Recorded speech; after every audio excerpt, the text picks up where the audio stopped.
What's up, everybody? This is Jason, Zombie Collector. And yes, you are reading this right. This is from CardCutter Garrett.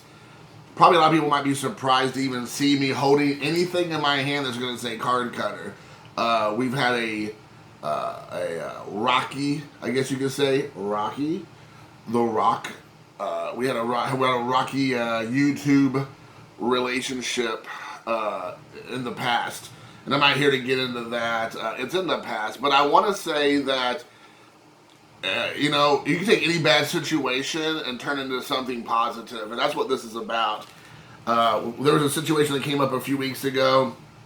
And a conversation was able to be had behind the scenes between myself and Garrett.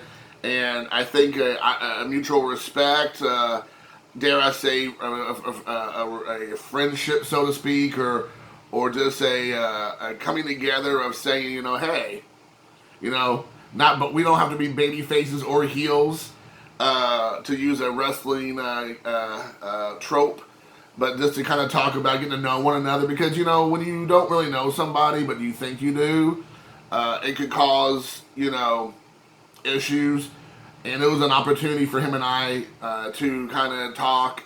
And I truly believe that everything happens for a reason, and everything, you can take any bad situation and turn it into a positive one, like I said. And Garrett, and I had never watched his channel, so I didn't know much about CardCutter's channel. I had heard about him, obviously, through the years, and but I didn't know much about him.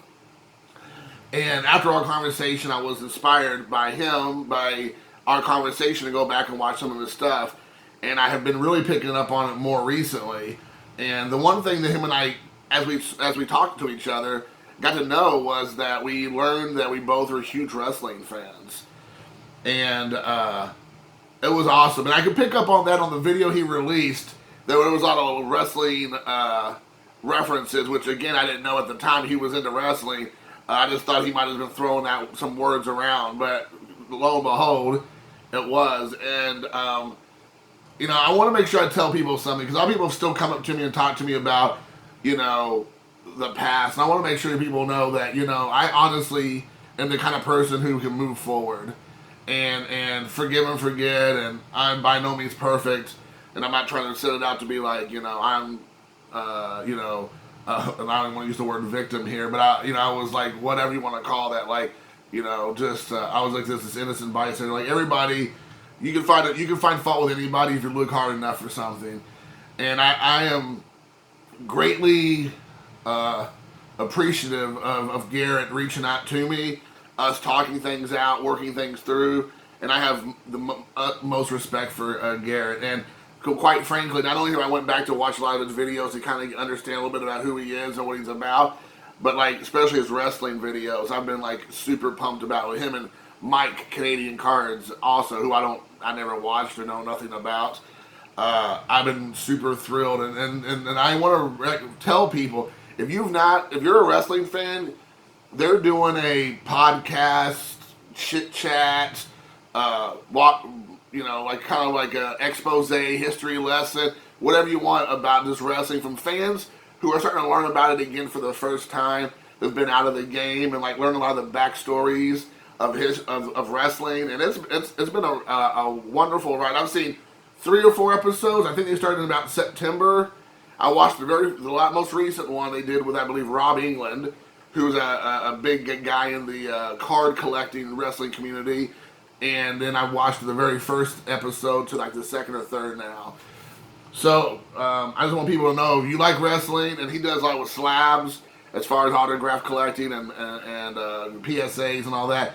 There's that. He does a lot of TTMing. He kind of like me. He kind of has a couple different things he's into, which is great. So with that being said, he sent me this care package. I have only opened it up. I have not went through it, just because I don't want to struggle on camera. So it says, Jason, I am sorry it took me so long to get these out to you. I would love for you to come on mine and Mike's show, Mike and I's wrestling collecting chat. There's the name of the series. One on a day in the near future.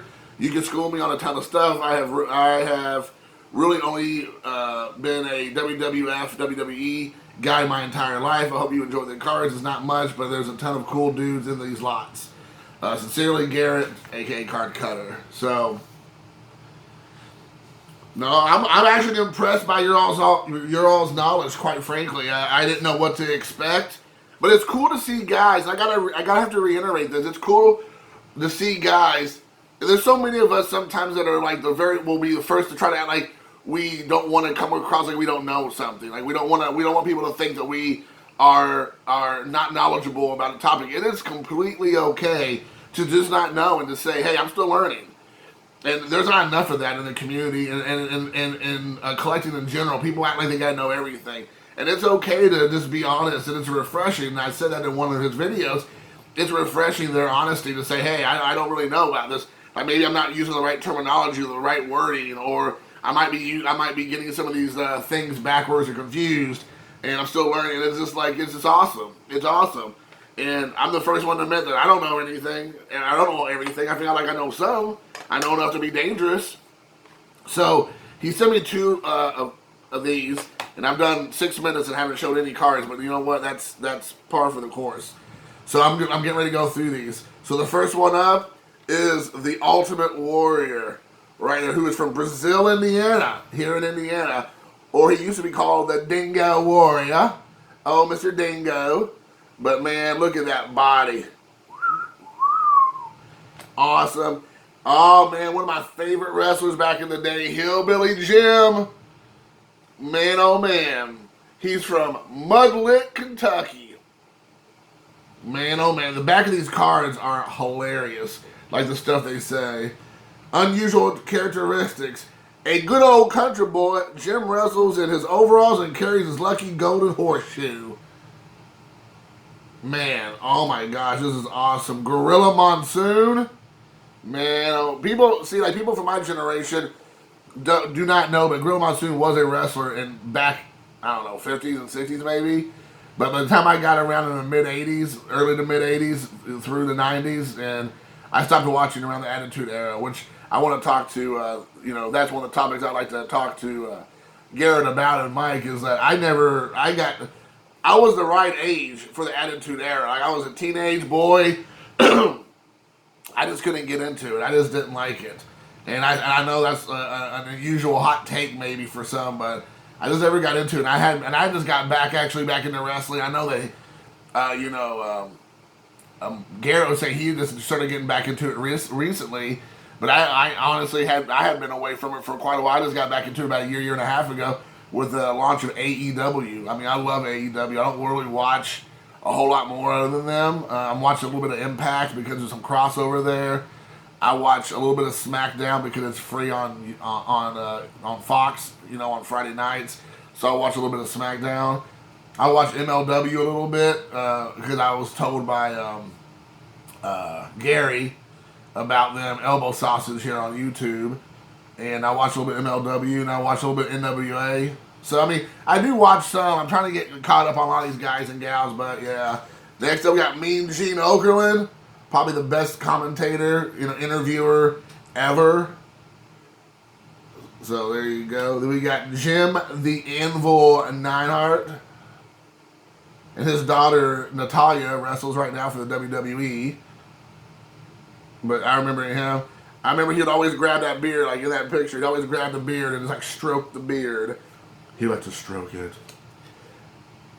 Hot Rod, right there. Roddy Piper, right there.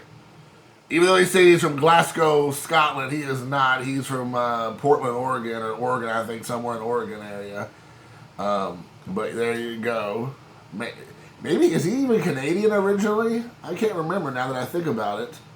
But I know he grew up in Oregon, or that's where he actually was from. I met Roddy Piper at a horror convention years ago. It was mostly a film convention because it was just horror actors and icons. By far one of the nicest celebrities I'd ever met. Then we got Miss Elizabeth. That is awesome, Miss Elizabeth. She's actually from Kentucky. Also, if you have ever watched the, what's it called, Dark Side of the Ring, that is an excellent docuseries. I highly recommend, if you are a wrestling fan, especially a wrestling fan of like the 80s and 90s, but they also they touch on like some 70s stuff so far. They touch on some more modern day like ECW type stuff. So they do kind of touch on a lot, but it seems like most of it's from like late 70s to mid 90s from what I've seen so far. But I mean, it's based on stories. It is an absolute awesome series. I mean, they get the people who are involved with these like unfortunate situations, and they have them talk about it. You know, and it's wrestling, so you know a lot of it might be a little bit of, you know, it's like when you catch a fish and it's only this big, but then when you go tell somebody the fish is this big, I think there's probably some of that going on. But sometimes the stories, they're so outlandish, you just cannot believe how it is, and it probably is true. But the Miss Elizabeth story is very heartbreaking, and a lot of it is really unfortunate. Here we got Brutus the Barber Beefcake. A little known fact about him is like the only reason why he even got a job was because he was best buds with Hulk Hogan, and he got in as Hulk Hogan's buddy, or else he would have never even been in wrestling. From my understanding, a lot of people have said that. And if you think about it, he kind of, that's true. Like, he was always around Hogan. He was always, him and Hogan were always like in tag team matches or like in his little entourage. And whenever Hogan wasn't around, he wasn't around. We got Bad News Brown right here. And I gotta admit, I don't really remember too much from him. I do remember him wrestling. I don't remember a lot about him. But I mean, here's the thing, and I don't know. We gotta talk. I know I'm watching right now one of the videos that Mike and Garrett did talking about gimmicks. And in the 80s and 90s, man, definitely were big time gimmicks. And a lot of these gimmicks you can't get away with anymore. You can't even like for instance, like Bad News Brown. Bad News Brown's a finishing move was the Ghetto Blaster. I mean, like, you're not getting away with that nowadays. You're not gonna get up there and start screaming from your lungs, "I'm gonna put you in a Ghetto Blaster" or whatever. This is not gonna happen. And you also can't play up different kind of people's characteristics. Even if you are from that country or you're that ethnicity, like, again, Mr. Fuji. You know, Mr. Fuji's playing, like, the evil Japanese, like, you know, like, henchman, manager, you know, and he's, like, definitely playing up this, like, caricature of a Japanese, like, you know, bad guy. You cannot get away with stuff like that nowadays. People will lose their minds. And you have people like Tatanka, who, you know, and Chief John Strombo, and people like that who are like Native American Indians, and like they're out there, you know, doing some kind of rain dance in the ring, and they're doing their traditional dancing and hooting and hollering, and like now that would be probably, even though they are Native American, they would be looked down. That would be looked down upon.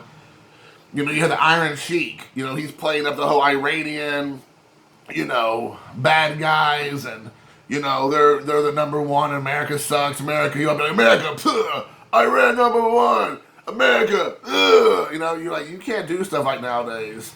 People will lose their minds. Jimmy the Mouth of the South Heart, baby, from Memphis, Tennessee. Man, he was like such a great manager. I would put him him and Bobby the Brain Heenan as the two best managers ever to show up in wrestling. Kurt Hennig, right here, Mr. Perfect. You know, the funny thing is, Mr. Perfect was real popular when I was growing up, and I was never a huge fan. He just didn't connect with me. I mean, he was a great wrestler, don't get me wrong, but I just was never, like, I never really connected with him. I felt like he was like a cheap Hulk Hogan ripoff. He didn't have the body as Hogan, but he had the long blonde hair. He was like an arrogant version, kind of. And maybe that's just my 12-year-old Jason, but I just never really got big into it. Then we got Rick Martell. I remember him pretty well.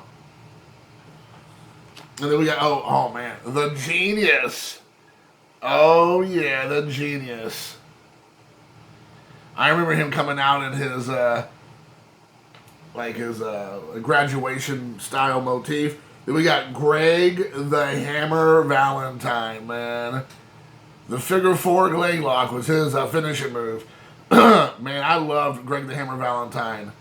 He was such a, he was one of those guys that even when he was kind of like a baby face sometimes, like I think he played a heel most of the time, and I remember, But even when he was a good guy, I mean, he was like the kind of guy you like think like he would really destroy you. Like, even when he was kind of promo and you're kind of thinking, like, is he a good guy? Is he kind of in the in-between? It was like, he just comes across like, he will tear you apart. Here we got the Rockers, Marty Jannetty and Shawn Michaels. Amazing. I mean, as you all mostly know, Shawn Michaels went on to, like, through the stratosphere, and Marty Jannetty fell off the map. I don't want to get too much into that, but as you all know, then we got Bobby the Brain Heenan. I just mentioned him. I don't know if he's really from Beverly Hills, California. I say he's from Beverly Hills, but yeah. He was a great, I remember, but him and Gorilla Monsoon, even though he was a great manager, his commentary was a million times better. I loved his commentary. Him and Gorilla Monsoon, were fantastic on the mics, man. They called matches. Whenever he would do the interviews with people, they did I think a Saturday Night Main Event back in the day. He did with Gorilla Monsoon, where they did kind of like a talk show type thing. I mean, I highly recommend, if you can watch any of the stuff Bobby the Brain Heenan did back in the 80s and the 90s, it is worth your time. Then we got, right here, baby, the Bushwhackers, Butch and Luke. They actually just did an interview. Whoa! They just did an interview with Chris Van Vliet. If you want to watch the premier YouTube channel on wrestling interviews, Chris Van Vliet. You go to my channel, I follow him on YouTube. He is like the best interviewer you can throw this dude a curveball. If you're a wrestler, sometimes the wrestlers don't come out of their gimmicks. Most of them will be out of their gimmicks when they talk to Chris. But, he is amazing. If you want to know about the history of the wrestler that he's talking about, he has these nuggets and he just pulls from, during the conversation's going this way, he pulls a nugget from there, brings it back, they'll talk about it. They start going this direction, he finds a nugget from that direction, brings it back over here, and they talk about it.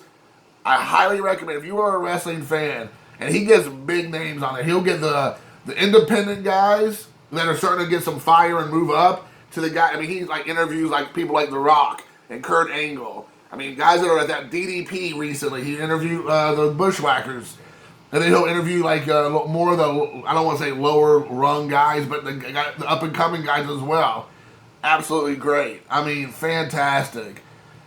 I had totally forgot I was watching an interview with Butch and Luke, and they did an episode of Family Matters with Steve Urkel. Oh my gosh, I forgot all about that. And they come into the ring doing their thing like this. Absolutely awesome, fantastic. And the other thing is, and it was kind of funny because my whole life I thought they were from Australia, because they always said they're from down under, but they're actually from New Zealand. And you don't, when you're a kid, you just assume, probably as an adult, they're just from Australia because they have those type of accents, but they're actually from New Zealand. And I didn't know that until I watched that interview, and then I was like, oh, they're from New Zealand? Oh, okay. Then we got Jimmy the Superfly Snuka. Awesome wrestler. Maybe not such a great person. The thing about wrestling, again, dark side of the ring, you start realizing is a lot of these guys somehow were able to be protected by Vince McMahon or by wrestling in general, and could be terrible people in real life. You would never know that because they try to keep all that stuff out of the public eye. They would pay people off. They would work out deals with people behind the scenes to try to keep people from getting the full stories about some of these wrestlers. But Jimmy the Fly Snuka, right before he get ready to die, was getting ready to be brought up on murder charges of his ex-girlfriend from 82 or something. And everybody wants to love Jimmy the Fly Snuka, but pretty. And I loved Jimmy the Fly Snuka. When I was a kid, he'd come out to the ring, no shoes on, completely barefoot, basically in a loincloth. And just, he was the first high flyer I'd ever seen. We're talking about he would be up on top of a metal cage, the steel cage, and just jump 15 feet through the air on top of somebody. Then we got Dr. Rhodes, you sexy old succotash. The American Dream, right there, baby. And he has a couple offspring. Dustin Rhodes, who turned into be Gold Dust. And then he has his younger son, Cody Rhodes, who's the American Nightmare. So, and Dustin Rhodes also, it's funny because Cody Rhodes kind of has a lisp like his dad.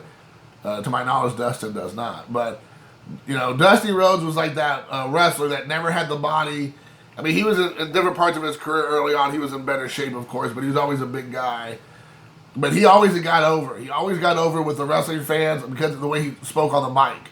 You put a mic in front of his face, and he was like, it was golden. Like, and that's the reason why he was such a great foil to like Ric Flair, the Four Horsemen, those guys, because he was as good as they were on the mics. They had better bods and all that stuff, but he was great. He was good in the ring. But, definitely. The Sensational Sherry. Wow. Now, she probably most became popular when she ended up being like a manager / valet with Randy the Macho Man Savage after him and Miss Elizabeth had a falling out in real life. They got a divorce and she went off with...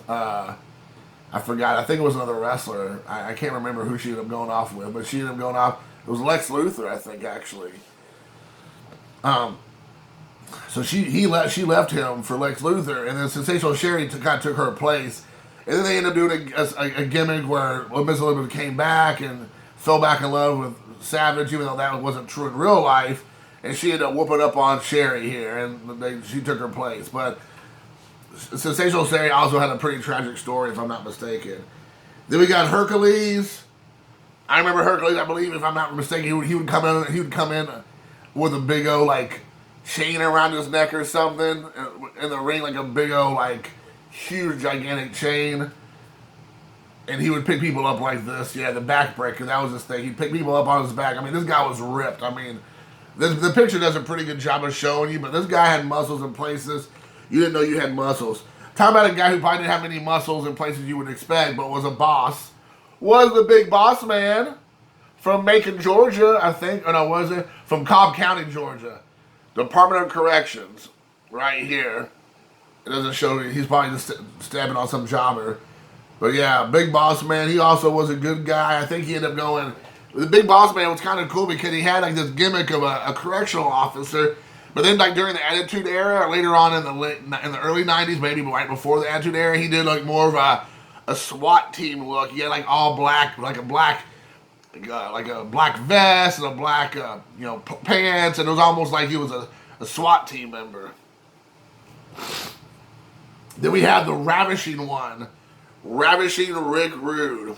Man, oh man, dude, talk about like stuff that you cannot get away with nowadays, dude. I mean, he would just walk up on girls, or like they let girls into the ring, and they'd be like grabbing on them and like rubbing all over them on TV in front of all these kids. Then he would have them like get down on their hands and knees and like bark and like kiss his feet and like basically just like hang on his junk in the middle of the ring. I mean, you could go back and watch. I mean, it's stuff that you would never see nowadays. Like, I was thinking, go back real quick. The Bushwhackers would go and lick kids' faces. You can't do stuff like that. They would like random kids in the audience. They'd walk up and be like, whoa, and all this stuff. You can't do stuff like that. They licking little kids' faces. People lose their minds. But Ravisher Rick Rude, on a more like sensual way, would do stuff like just like pelvic thrusting, shaking his butt, moving his pelvic around in the ring, have women in front of him, and he would be like doing stuff like up on them and things. Like, ain't happening nowadays, guys. Ain't happening nowadays. We got Macho Man Randy Savage right there, baby. You got the Macho Man. Hold on, wait, what's going on here? I don't know. I love this one right here from Sarasota, Florida. The Flying Elbow. I like the Macho Man. I always liked Macho Man. He was always in all the what's the word I'm looking for? It was like throughout the 80s and 90s, he was like in every single storyline. Macho Man was somehow involved in it.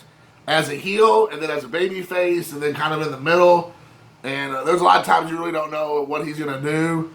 And I like that about him. He was really good about going back and forth. Then we got another Ultimate Warrior. Just throwing people around. My favorite heel of all time, Jake the Snake Roberts. I met Jake the Snake Roberts about 2 years ago. He came and did like a Q&A, like kind of like a comedy skit thing he would do. Like basically it was just like him talking about the wrestling days. And I've said this before and I'll say it again, I'm sure I'm on here, but he got to be careful nowadays, man. He was saying, even just 2 years ago, I mean, he was saying stuff that you cannot say nowadays. And he just was throwing caution into the wind. He did not care. So, but man, Jake the Snake Roberts, so good. Criminally underrated, I think.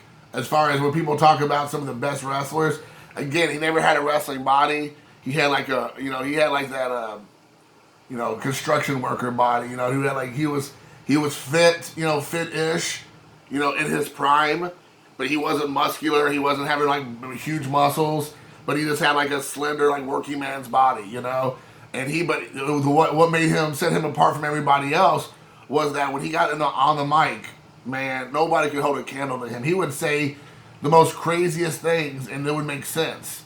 And you're like, oh yeah, that makes sense. I mean, it just like, he was so good on the mic. And he'll still cut promos on AEW. He's on AEW now. He's the manager for Lance Archer, the Murder Hawk Monster. And he'll get on the mic and he'll say again, sometimes I'm like, sometimes there might be some misses in there, but it's still pretty good. I mean, pretty good for a guy who I'm pretty sure he doesn't think about it before he says it. He just gets the mic and goes, all right, it's my time to cut a promo. Let me do it real quick.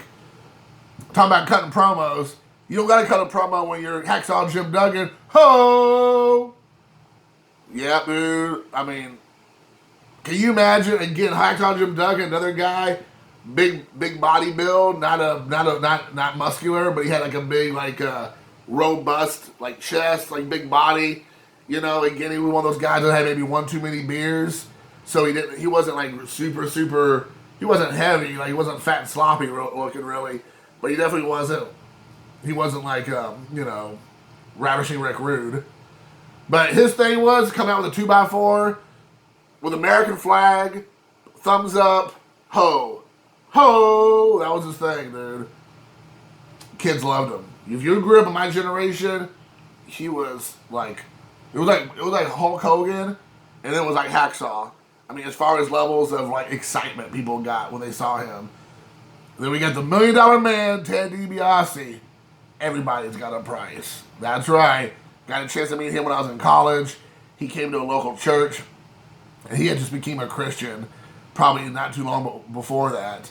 And he shared his story, and I've shared this before, but he was really focusing on his message, which is like, redemption and changing around of who you are and asking for forgiveness from not only your not only from God, but from your wife, because he lived a very adulterous lifestyle, and he got to the breaking point, and he realized he was going to lose everything that mattered, and he turned his life around. But the promoter of the talk had him come out to his $1 Million Man music. You could tell it kind of bothered him a little bit because he didn't really. I mean, he knew the reason people came there was because he was a $1 Million Man, but I don't think he wanted to kind of like in a church promote the Ted DiBiase character, $1 Million Man. So you could tell he was a little bit like, all right, man, really? But it was awesome. It was a great talk. Really, really humbled guy. I would love to get a chance to meet him sometime. I think it'd be a fun opportunity. He seemed like a great dude. All right, so I got one more. I told you this was gonna be a long video, but I'm having a heck of a time. I'll probably have one person watch this. Then we have right here Jerry the King Lawler on a modern day card here. And again, I remember Jerry the King Lawler. He would wrestle like a few times a year. By the time I watched him in the 80s and the late 90s or the early 90s, most of his major wrestling days were over. But he was definitely would show up and wrestle. He would take bumps a lot. He kind of was like Sergeant Slaughter towards the end. Like Sergeant Slaughter stopped wrestling towards the end of me watching, but he was like the commissioner or the president or something. And he would every once in a while get in the ring and mix it up and like take bumps. Talking about taking bumps, Stinger. It's Sting! That's right, that's a shout out to Tony Schiavone, baby. But there you go, got Sting, who now is on AEW. He finally took his first bump after almost 3 months of being with the program, being with the promotion. Sting finally took his first bump. Brian Cage picked Sting up, 61-year-old Sting, 61. He picks him up and gave him the most like horrible looking power bomb in the middle of the ring last night or on Wednesday night. Dude, it looked pretty brutal. And if you don't know anything about Sting, Sting got really hurt in WWE. Like in real life, he got injured really badly. I can't remember who did it to him, but he got hurt pretty bad. I think was it Triple H? Yeah, well, it might not have been Triple H, but somebody hurt him really bad. And he pretty much, his career was over. I mean, that was like a decade ago, but still, I mean, he was in his 50s then. But he was in bad shape, and he hadn't wrestled in forever. And AEW brought him on, and for a lot of different purposes, but he wants to wrestle still. I'm just saying, please protect my Sting. Do not let my old Stinger get hurt. Then we got, what says here, Flip Flop. We got, who is this? Brother Raymond with Jacques Rouget. Sorry. And Tama. It's French. Oh, I remember Slick. Old Slick. He was a manager. We got the Texas Tornado. There we go. Shout out to the Von Erichs. Elbow sausage, baby. Gary Von Erich. There you go, baby. Then we got the Rockers. Marty Jannetty. Right there. Shawn Michaels. Not in that picture. Oh, then we got Earthquake. Remember him and Tugboat? Yeah, I want to say his real name is like Frank Tenta Jr., I think. He ended up being like a couple other characters, but Earthquake was like his major character. The Power and Glory was Slick. And I don't really remember Power and Glory. I don't know these guys. I don't really remember them. I remember Slick, but I don't really remember Power and Glory. Oh, then we got Haku. If you don't know about Haku, Haku literally would try to kill somebody in real life. Like, apparently, again, you know, I'm not the biggest Haku mark in the world. But my understanding is Haku was such a crazy person in real life, and I'm sorry in advance, Haku, I don't want to die, that even people like Andre the Giant did not want to fight with him and, like, you know, mess with him. Like, he did not play around with Haku because Haku apparently wasn't in the mood usually to play around and wrestle around and goof off with the boys in the back. And he would really try to kill somebody. And apparently people like even Andre the Giant, like I said, did not want to take those chances. Then we got Jimmy the Fly Snuka, Superfly, from the Fiji Islands. So it was like he would always say brother. I feel like he stole that from Hulk Hogan, because Hulk Hogan and him kind of came up about the same time. Or at least they hit WWE around the same, or WWF back then around the same time, to my recollecting there. My recollection.